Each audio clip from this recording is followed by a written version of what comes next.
We continue with the next example called getAddress.asm. This example is really more about labels and less about memory access. In fact, we are not going to have any memory access in this program. Let's take a look inside.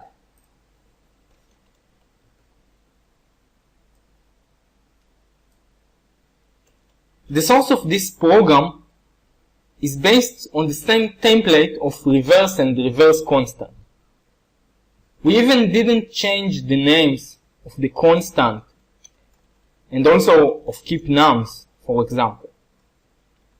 The code, however, is really short. It only contains a few instructions. As we can see, it moves keep nums into EAX and then it prints this value to the console. Next, it prints the value start to the console. You might be wondering, what does this mean? What does it mean to put keep nums into EAX? You might be thinking, maybe it is a reference to the first D word in memory. No, this is not the case. If we wanted to access memory, we would have to add the brackets, like this. But this is not what we are doing here, right now. We just want to know the number keep nums. Basically, keep nums is really just a number. Just like start is a number. Both of those are labels, which means that they are constants which contain a large number. A number that represents a location in memory. Maybe even in a simpler formulation. Keep nums and start are just constants, and they contain some number which has an important meaning for us. But if we take off this meaning, those are just constants. There is nothing which is really special about those constants, besides the meaning that we give them. We already know that we shouldn't take meaning too seriously. At least not when programming in assembly. Let's assemble and run this program to see what we really get.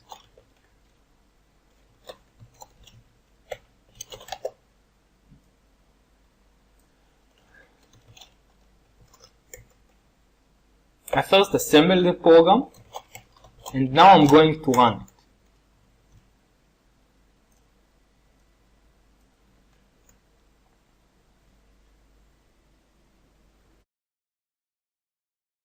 I get two numbers as a result. In fact, pretty large numbers. The first one is keep nums, and the second one is start.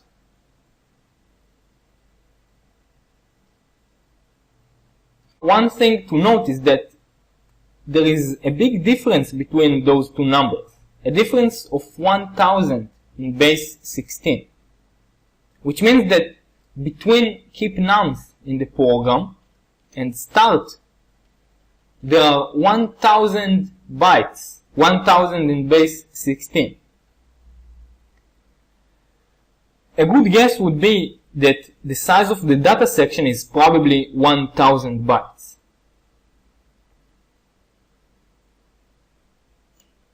At this point, you might not be convinced that keep nums and start are of the same type.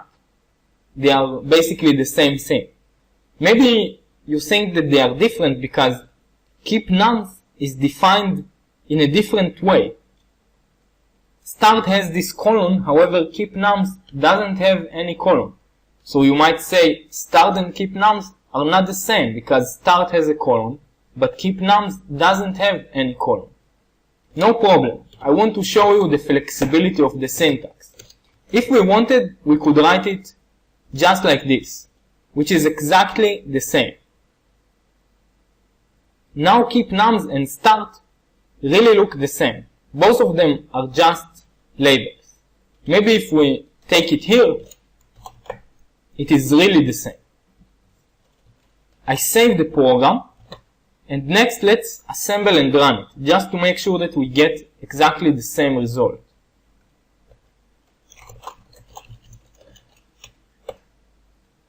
indeed we get exactly the same result. Maybe now you are a bit more convinced that keep nums and start are just simple constants. They are just labels in this point. Let's take it back to the previous syntax, which is the usual syntax. This is how people usually write it. If you write it the other way, some people will not understand what you did. Maybe at this point you are not yet fully convinced that keep nums and start are really usual numbers. Therefore, I want to have another example. I'm going to do something pretty strange. Let's move keep nums into EAX and then add start to the contents of EAX and finally print the result. You might be wondering, why would anyone want to do that? Why would you want to add two addresses? It has no meaning. It's true, it does has no meaning. But who knows, maybe it does have meaning for somebody else. Maybe it doesn't have any meaning for you, but it does have meaning for me. It is us who choose the meaning. Keep nums and start are just two numbers, and we can do whatever we want with those two numbers. Let's save this program, assemble and run it, just to make sure that it really works. I assemble the program, and next I run the program. And indeed I get the result, which is the sum of those two numbers. By now you are probably convinced that those labels, keep nums and start, are just regular numbers, which have a name. We can do whatever we want with those numbers.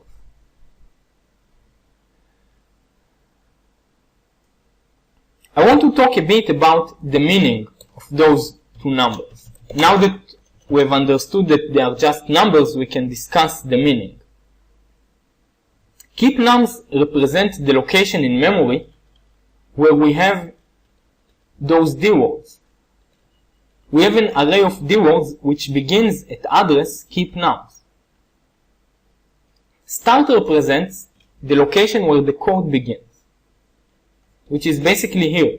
Move is the first instruction inside this code. I want to emphasize that keep nums and also start do not represent offsets inside the executable file. You could probably understand it yourself, as those numbers, which we have seen as a result, are really large numbers. We can't expect the executable file to be so large.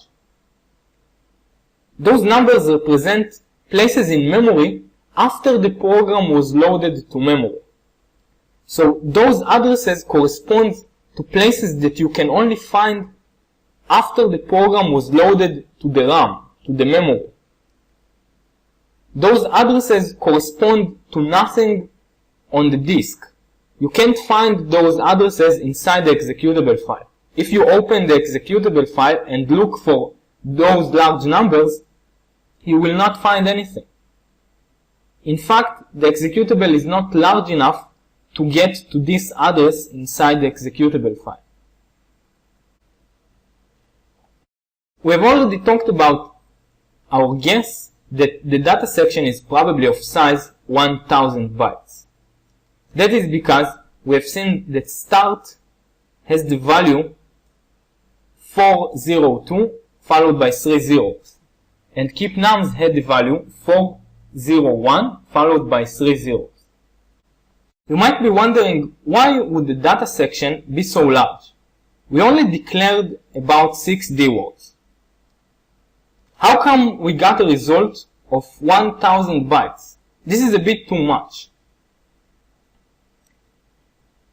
I want to give you the short answer. I don't want to get too detailed about it. Sections usually come in larger chunks. This is some kind of efficient way to deal with memory, at least for the operation system. Which means that if you want only 1 byte, you are going to get a lot more. You are going to get, maybe in this case, 1000. It also means that if we add a few bytes to the data section, the size of the data section will probably not change because it is already pretty large. Let's see an example of this. We are going to do an experiment. We are going to add two dwords before keep nums inside the data section. And then we are going to see the effect that it has on the results. I want to show you an interesting syntax to do it.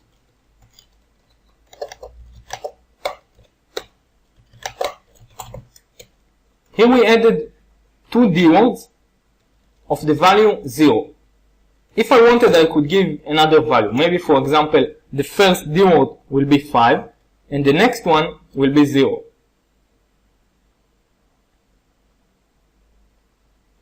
You might be worried, but you didn't give any name to those dwords. It doesn't matter. I could put dwords if I wanted to, and I don't have to give the dwords a name. The syntax is really flexible. You can do many things. If I wanted, I could add a label here. Maybe if I wanted. I could call it maybe some dwords. But I don't want to. At this point, I just want to add two dwords before keep nums. Now take a few seconds and try to think what is going to be the result of this new source code. What kind of result are we going to get as output?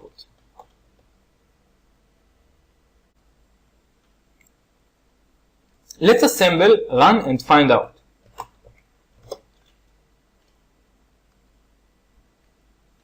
First I assemble the program, and next I run the program. These are the results that I got. I got two numbers. The first one, which is keep nums, is the number 401008. The second number, which is start, hasn't changed, and it contains the old value, 402 followed by 3 zeros. About keep nums, it is pretty much as we expected. We added exactly two dwords, which are total size of 8 bytes. And we did get a shift of 8 bytes from the original value. However, start didn't move. How come it didn't move? How come we don't have 402008 as the value of start? That is because the data section is already pretty large. I remind you that we've already seen it was of size 1000. When we added those two dwords, the size of the data section was not affected. It is still of size 1000. This is why the start hasn't moved. We should add many more dwords if we want to make the start label move in its address. Probably about 1000 bytes if we want to have a change that we can actually see. One last note. You might be thinking, why have those labels if they are just numbers? Why would we use keep nums and start if we could just use the numbers 401008 and maybe 402000? Why couldn't we just use those numbers if we already know that this is what we are going to get? I want to say a few things about it. First of all, you are not sure that those numbers are what you are always going to get. Maybe on your computer you always get those numbers. But what happens if somebody takes your code and assembles it with maybe some other version of the assembler, or maybe other flags? Maybe he wants a different loading address.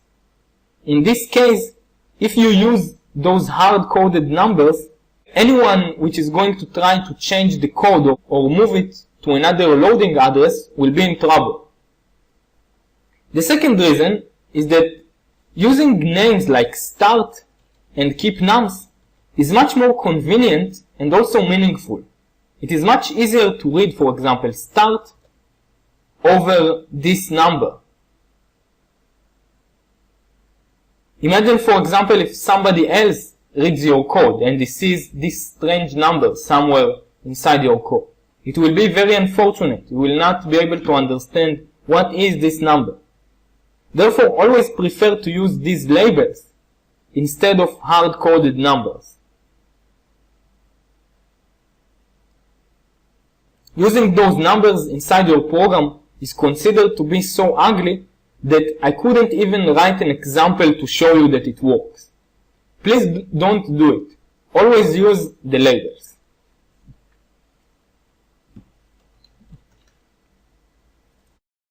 This is basically what I wanted to show you about labels and how to work with them.